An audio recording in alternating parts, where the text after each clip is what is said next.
Hello students, आपका मेरे channel Hindi teacher में स्वागत है। आज हम इस वीडियो में करेंगे स्मित चुगताई लेखिका द्वारा लिखी गई कहानी कामचोर का। ठीक है जी। इसके बारे में हम पहले थोड़ा सा मैं आपको बता देती हूँ कि इस कहानी में है क्या। ठीक है जी, ताकि आपको कहानी पढ़ने में अच्छी तरह समझ में आ जाए और फिर बाद में हम देखेंगे कि इस कहानी से हमें क्या शिक्षा मिलती है। तो चलिए शुरू करते हैं। स्मित चुगताई की कामचोर कहानी एक ऐसे संयुक्त परिवार के बारे में है जहाँ के बच्चे आलसी और कामचोर हो जाते हैं, क्योंकि उन्हें बचपन से ही हर काम नौकरों से करवाते रहने की आदत हो जाती है। फिर क्या होता है, जब पिता बच्चों को काम करने के लिए प्रेरित करते हैं तो बच्चे उसे ठीक से करना नहीं जानते और घर में हंगामा मचा देते हैं। वो बच्चे करने की तो कोशिश करते हैं कि हम काम कर रहे हैं, ठीक करेंगे, लेकिन वो सारे काम उल्टे ही पड़ते हैं, जिससे वे और भी परेशानी का सबब बन जाते हैं। यह कहानी बच्चों को छोटी उम्र से ही काम करने के लिए प्रेरित करने, जिम्मेदार बनने और मेहनत के महत्व को सिखाती है। तो चलिए हम शुरू करते हैं कहानी कामचोर। बड़ी देर के बाद विवाद के बाद यह तय हुआ कि सचमुच नौकरों को निकाल दिया जाए। आखिर ये मोटे मोटे किस काम के हैं? हिल कर पानी नहीं पीते। मोटे मोटे किस काम के हैं? किसे कहा गया है? ये बच्चों को कहा गया है। इन्हें अपना काम खुद करने की आदत होनी चाहिए। कामचोर कहीं के।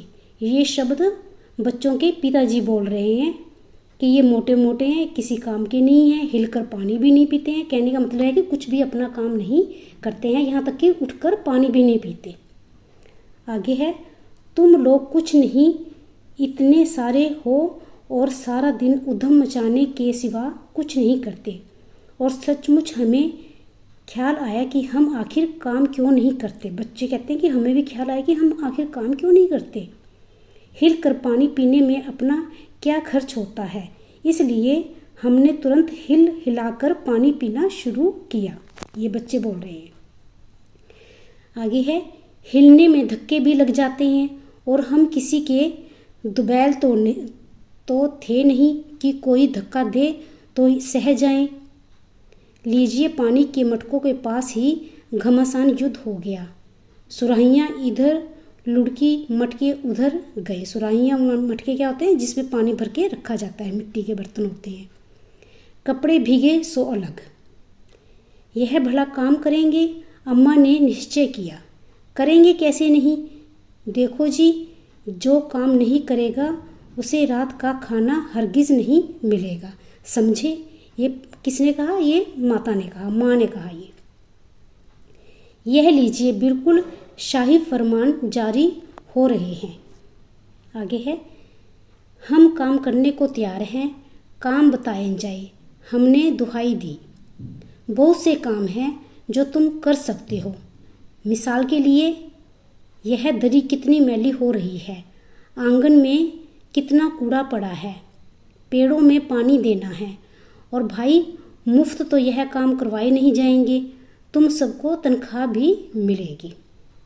अब्बा मियाँ ने कुछ काम बताए और दूसरे कामों का हवाला भी दिया। मालिक को तनख्वाह मिलती है। अगर सब बच्चे मिलकर पानी डालें तो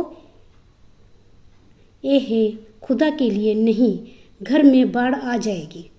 अम्मा ने याचना की। ये बात अम्मा ने कहा कि अगर ये पानी देंगे ना तो घर में बाढ़ आ जाएगी, मतलब कि इन्होंने पानी बहुत ज़्यादा नीचे गिरा देना है।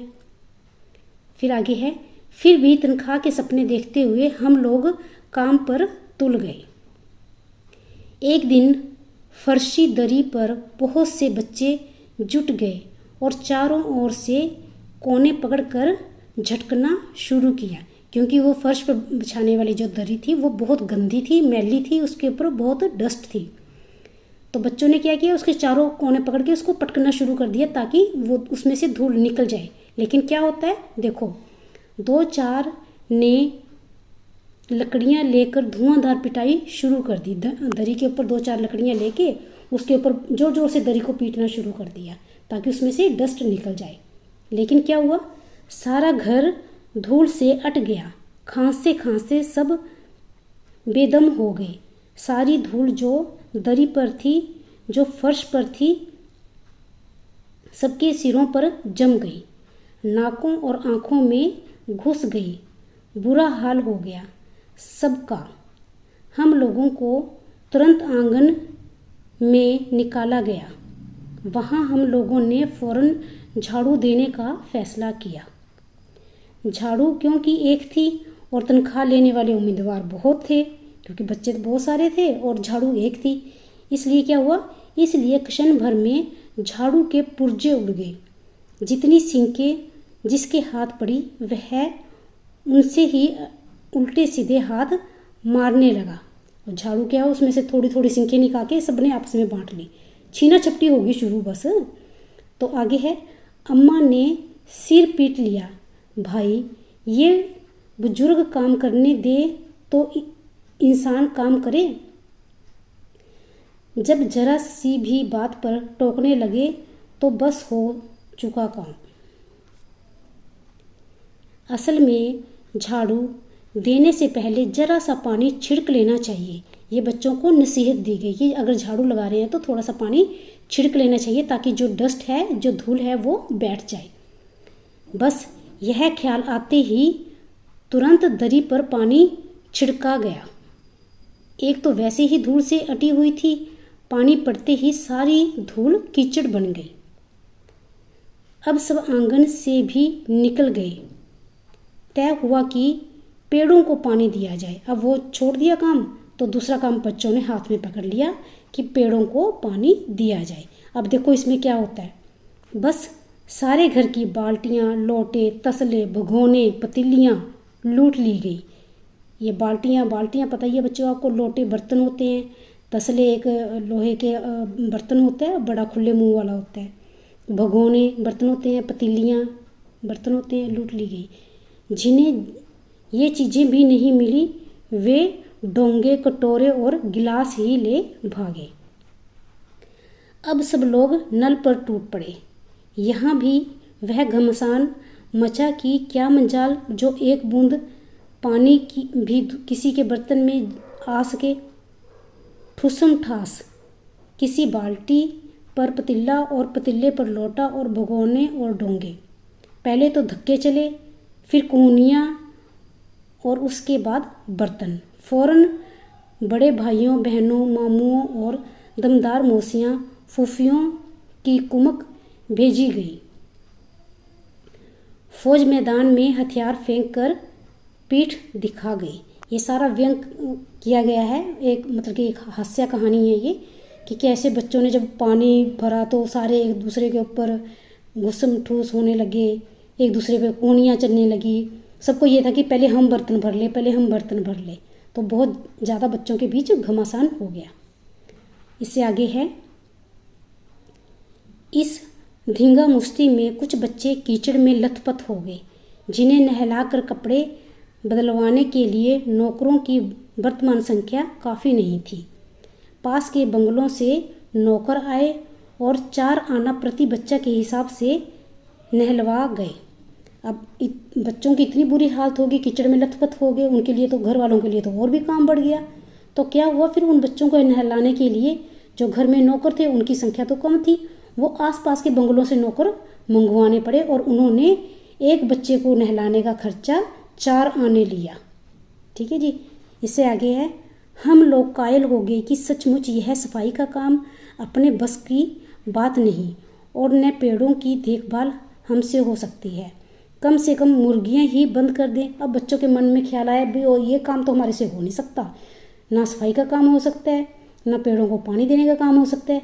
चलो अब मुर्गियों की देखभाल तो हम कर ही सकते हैं। तो देखो मुर्गियों की देखभाल करने में क्या होता है, पढ़ते हैं आगे।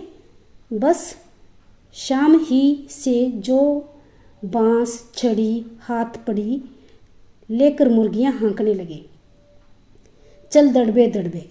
ठीक है जी। वो मुर्गियों को जब निकाला तो ऐसे बोले थे, पर साहब मुर्गियों की भी किसी ने हमारे विरुद्ध भड़का रखा था। कहते हैं कि मुर्गियों को भी किसी ने हमारे विरुद्ध भड़का दिया था। ऊँट पटांग इधर उधर कूदने लगी। 2 मुर्गियां खीर के प्यालों से जिन पर आया चांदी के वर्क लगा रही थी, दौड़ती फड़फड़ाती हुई निकल गई। मुर्गियाँ क्या होती है, उन्होंने हाँकना शुरू किया और फड़फड़ाती हुई उड़ती हुई आई और वहाँ पे आया जो घर की नौकरानी थी, काम करने वाली थी, वो खीर के ऊपर चांदी के वर्क लगा रही थी। सजावटी होते हैं ना, स्वीट डिश में चांदी का वर्क डाला जाता है। तो मुर्गियाँ क्या होती है, फड़फड़ाती हुई उसके ऊपर से निकल गई। तूफान गुजरने के बाद पता चला कि प्याले खाली हैं और सारी खीर दीदी के कामदानी के दुपट्टे और ताजे धुले सिर पर लगी हुई है। अब जब मुर्गियाँ इतना उत्पात मचाने लगी, क्योंकि उन्होंने मुर्गियों को हाँकना शुरू कर दिया, तो क्या हुआ, जो खीर थी वो दीदी का जो दुपट्टा था उस पर और उस धुले हुए सिर पर लगी हुई है, सिर पे वो गिर गई खीर। एक बड़ा सा मुर्गा अम्मा के खुले हुए पानदान में कूद पड़ा और कत्थे चूने में लुथड़े हुए पंजे लेकर नानी अम्मा की सफ़ेद दूध जैसी चादर पर छापे मारते हुए निकल गया। अब देखो, उन्होंने मुर्गियों को निकाला तो मुर्गियों ने कितना उत्पात मचा दिया, क्योंकि उनको मुर्गियां बाहर निकालना नहीं आया। आगे बढ़ते हैं। एक मुर्गी दाल की पतीली में छपाक मारकर भागी और सीधी जाकर मोरी में इस तेजी से फिसली कि सारी कीचड़ मौसी जी के मुंह पर पड़ी, जो बैठी हुई हाथ मुंह धो रही थी। अब देखो कितना उत्पात मचा रखा इन बच्चों ने। फिर क्या हुआ, उधर सारी मुर्गियां बेनकेल का ऊंट बनी चारों तरफ दौड़ रही थी। ठीक है, वो कह रहे हैं कि मुर्गियां चारों तरफ भाग रही थी। एक भी दड़बे में जाने को राजी नहीं थी। दड़बा जो उनका मुर्गियों का स्थान होता है, उस तरफ जाने में राजी नहीं थी, मतलब उधर कोई जा ही नहीं रही थी। आगे क्या है, इधर किसी को सूझी कि जो भेड़ें आई हुई हैं लगे हाथों उन्हें भी दाना खिला दिया जाए। अब मुर्गियां तो उनसे संभल नहीं रही थी, उन्होंने एक और काम ले लिया भेड़ों को अपने हाथ में। फिर क्या होता है, दिन भर की भूखी भेड़ें दाने का सूप देखकर जो सबकी सब झपटी तो भाग कर जाना कठिन हो गया। लस्टम पस्टम तख्तों पर चढ़ गई। ठीक है जी, वो फटाफट उनके ऊपर तख्तों के ऊपर चढ़ गई। पर भेड़ चाल मशहूर है। ठीक है जी, एक कहावत भी है कि भेड़ चाल, कि वही है ना, एक भेड़ ने आया फिर तो उसके पीछे सारी भेड़ें लग जाती हैं। उनकी नज़र तो बस दाने के सूप पर जमी हुई थी। पलंगों को फलांगती, बर्तन लुढ़काती साथ साथ चढ़ गई। अब जो भेड़ें थी उनकी नज़र तो सिर्फ जो खाने की चीज़ है उस पर थी। उनको जाते हुए वहाँ तक पहुँचने के लिए क्या रास्ते में आ रहा, उनको भेड़ों को इस चीज़ की कोई परवाह नहीं थी। उनके रास्ते में पलंग आ रहे हैं, बर्तन आ रहे हैं, बस बर्तनों को लुढ़काती हुई, पलंगों को फलांगती हुई बस वो आगे बढ़ रही हैं। फिर क्या होता है, तख्त पर बानी दीदी का दुपट्टा फैला हुआ था, जिस पर गोखरी, चंपा और सलमा सितारे रखकर बड़ी दीदी मुगलानी बुओं को कुछ बता रही थी। भेड़ें बहुत निसंकोच सबको रौंदती मंगनों का छिड़काव करती हुई दौड़ गई। ठीक है, मंगनों का छिड़काव करती हुई, वो जो बिंगने निकालती हैं, जो उनकी पोटी होती हैं, उनका छिड़काव करती हुई दौड़ गई। आगे है, जब तूफान गुजर चुका तो ऐसा लगा कि जैसे जर्मनी की सेना टैंकों और बमबारों सहित उधर से छापा मार कर गुजर गई। ठीक है जी, ऐसा लगा जब उन्होंने, क्योंकि भेड़ें जब गुजरी तो बहुत बुरी हालत होगी, पैरों से रोंदती गई, पैरों के निशान पड़ गए, उन्होंने जो मेंगने की उनके निशान पड़ गए, वो गिर गई उनके ऊपर। ठीक है, आगे है, जहाँ जहाँ से सूप गुजरा भेड़ें शिकारी कुत्तों की तरह गंध सूंघती हुई हमला करती गई। इसके बाद क्या होता है, हज्जन माँ एक पलंग पर दुपट्टे से मुंह ढांके सो रही थी। उन पर से जो भेड़ें दौड़ी तो न जाने वह सपनों में किन महलों की सैर कर रही थी। दुपट्टे में उलझी हुई मारो मारो चीखने लगी। जब भेड़ें वहाँ से गुजर रही थी, उनके ऊपर से गुजर रही थी, तो वहाँ पर हज्जन माँ ऐसे पलंग पर लेटी हुई थी दुपट्टा लेके। ठीक है, मुंह ढांक कर सोई हुई थी, तो भेड़ें उनके ऊपर से भी गुजर गई। अब वो सपने में ही बोलने लगी, मारो मारो चीखने लगी। उससे आगे है, इतने में भेड़ें सूप को भूलकर तरकारी वाली की टोकरी पर टूट पड़े। घर में एक तरकारी वाली सब्जी बेचने के लिए जो औरत आई हुई थी उसकी टोकरी पर टूट पड़ी। वह दलान में बैठी मटर की फलियां तोल मोल कर रसोइये को दे रही थी। दलान क्या होता है? एक बेड़ा होता है, जैसे आजकल बालकनी होती है ना, जैसे उस टाइम बेड़ा भी बोलते थे, दलान भी बोलते थे उसको, जो घर के आगे खाली जगह होती है। फिर है, वह अपनी तरकारी का बचाव करने के लिए सीना तान कर उठ गई। आपने कभी भेड़ों को मारा होगा तो अच्छी तरह देखा होगा कि बस ऐसा लगता है जैसे रुई के तकिए को कूट रहे हैं, क्योंकि भेड़ों की बॉडी के ऊपर तो बहुत सारे बाल होते हैं, ऊन होती है।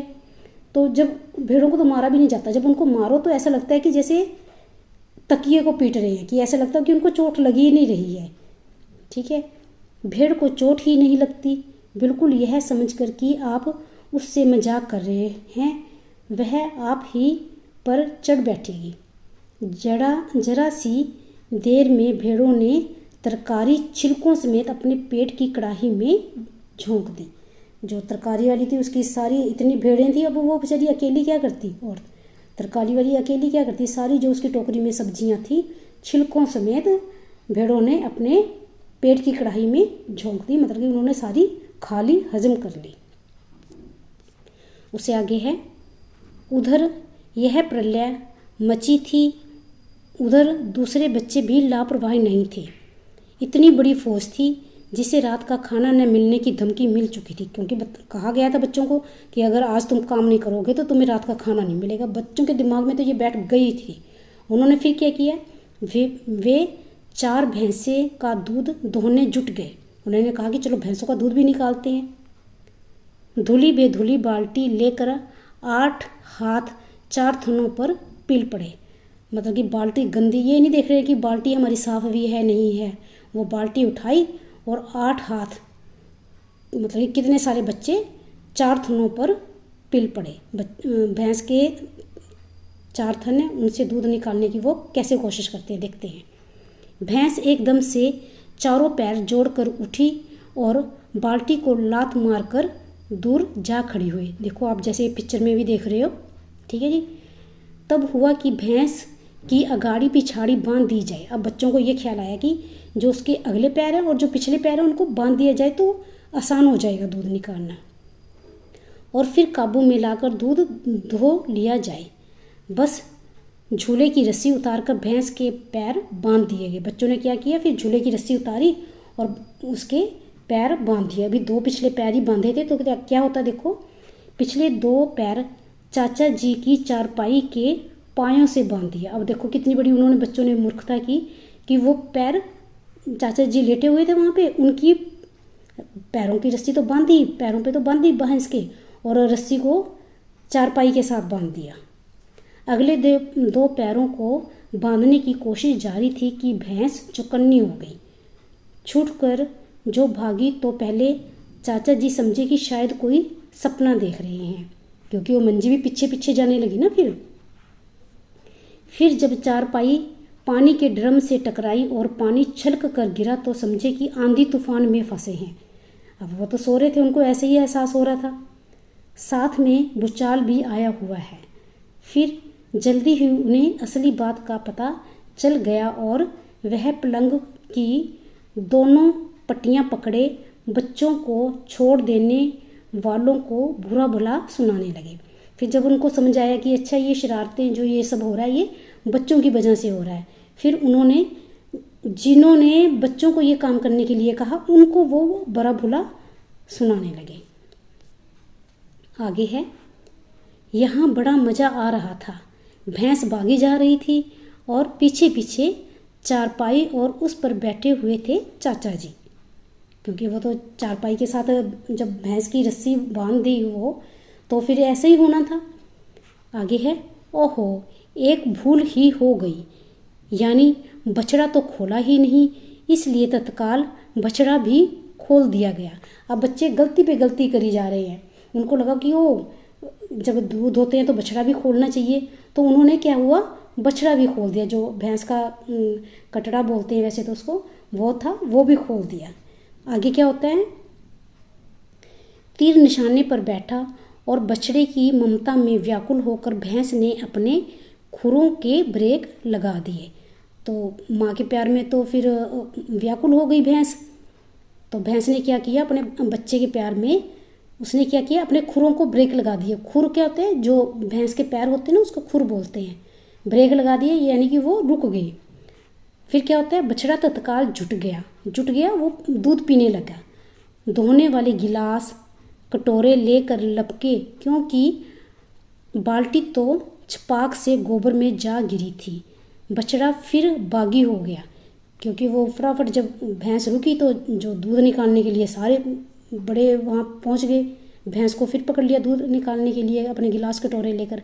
बाल्टी थी नहीं, क्योंकि बाल्टी पहले ही भैंस ने वो टांगे मारी थी, उछली थी, तो बाल्टी तो गोबर में गिर गई थी। तो बाल्टी तो है नहीं थी। अब उन्होंने क्या किया, गिलास कटोरे लेकर वो धोने के लिए आगे बढ़े। उसके बाद क्या होता है, कुछ दूध जमीन पर और कपड़ों पर गिरा। 2-4 धारें गिलास कटोरों पर भी पड़ गई। बाकी बछड़ा पी गया। यह सब कुछ मिनट के 3/4 में हो गया।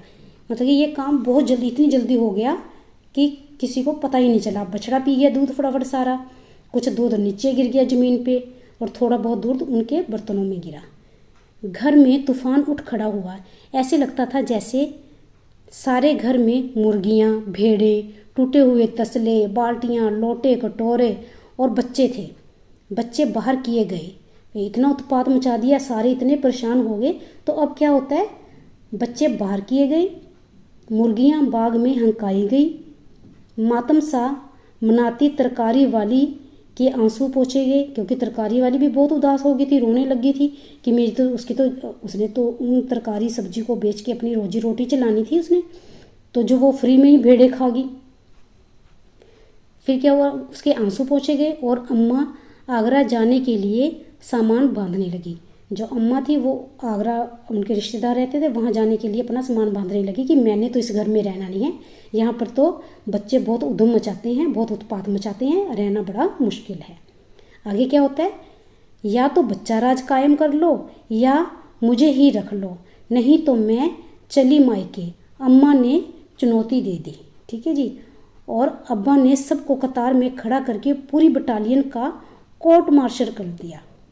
अगर किसी बच्चे ने घर की किसी चीज़ को हाथ लगाया तो बस रात का खाना बंद हो जाएगा। अब सभी इतना परेशान हो गए तो अब्बा ने क्या फरमान जारी किया, उन्होंने हार मान ली। उन्होंने लाइन में खड़ा करके सारे बच्चों को कहा कि अगर किसी बच्चे ने किसी चीज़ को हाथ लगाया तो उसको रात का खाना नहीं मिलेगा, क्योंकि उनके काम करने से वो इतना परेशान हो गए थे। आगे है, ये लीजिए, इन्हें किसी करबट शांति नहीं। अब बच्चे कह रहे हैं कि देख लो, इनको किसी करबट शांति नहीं। पहले कहते थे कि ये काम नहीं करते, अब हम काम कर रहे हैं तो इनको तब प्रॉब्लम है। हम लोगों ने भी निश्चय कर लिया कि अब चाहे कुछ भी हो जाए, हिलकर पानी भी नहीं पिएंगे। तो यहीं पर यह कहानी समाप्त होती है। इस कहानी से बच्चों हमें क्या सीख मिलती है, बच्चों को शुरुआत से ही काम करने के लिए प्रोत्साहित करना चाहिए। ठीक है जी। उन्हें काम करने का सही तरीका और अनुशासन सिखाना बहुत ज़रूरी है। बच्चों को आलसी नहीं बल्कि मेहनती और जिम्मेदार बनाना चाहिए। और सबसे बड़ी सीख क्या है कि काम को सूझबूझ और सही तरीके से करना चाहिए, न कि बिना सोचे समझे। अगर हम किसी काम को बिना सोचे समझे करेंगे तो वो काम बिगड़ जाएगा और सिरदर्दी बन जाएगा। ठीक है जी। यहीं पर यह कहानी समाप्त होती है। मिलते हैं अगले वीडियो में एक नए अध्याय के साथ। तब तक के लिए धन्यवाद। जय हिंद।